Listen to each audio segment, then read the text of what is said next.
తాగునీటి సమస్య పరిష్కరించాలని కోరుతూ ములుగు జిల్లా వెంకటాపురం మండలం ముగునూరుపాలెం ఆదివాసీ మహిళలు ఖాళీ బిందెలతో భద్రాచలం వెంకటాపురం రాష్ట్రీయ రహదారిపై రాస్తారోకో చేశారు. తాగునీటి అవసరాలు తీర్చడానికి బోర్ మిషన్ భగీరథ పైపులు ఉన్న సక్రమంగా నీరు అందకపోవడంతో నీటి ఎద్దటి నెలకొందని, దీంతో పలుమార్లు పాత్రాపురం పంచాయతీ అధికారులకు విన్నవించుకున్నా పట్టించుకోకపోవడంతో ఓపిక నశించిన గ్రామస్తులు ఖాళీ బిందెలతో రోడ్డుపైకి ఆందోళనకు దిగారు. అధికారుల తీరుపై గ్రామస్తులు నిరసన తెలిపారు. మిషన్ భగీరథ ట్యాంకులు పైపులు ఉన్న ఇలాంటి పరిస్థితి నెలకొందని, ఆదివాసీ గ్రామంలో నీటి సమస్య పరిష్కరించాలని అధికారులను కోరారు. ఎండలు ముదురుతున్న కొద్దీ తాగునీటి కష్టాలు ఏజెన్సీలో తీవ్రమయ్యాయి.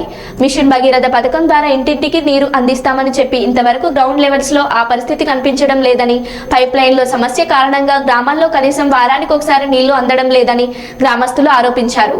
ఏజెన్సీలో ఆదివాసీ పల్లెలపై చిన్న చూపు చూపుతున్న పంచాయతీ మరియు స్పెషల్ అధికారులను వెంటనే సస్పెండ్ చేయాలని జిల్లా కలెక్టర్ ఆదివాసీ మహిళలు కోరుతున్నారు.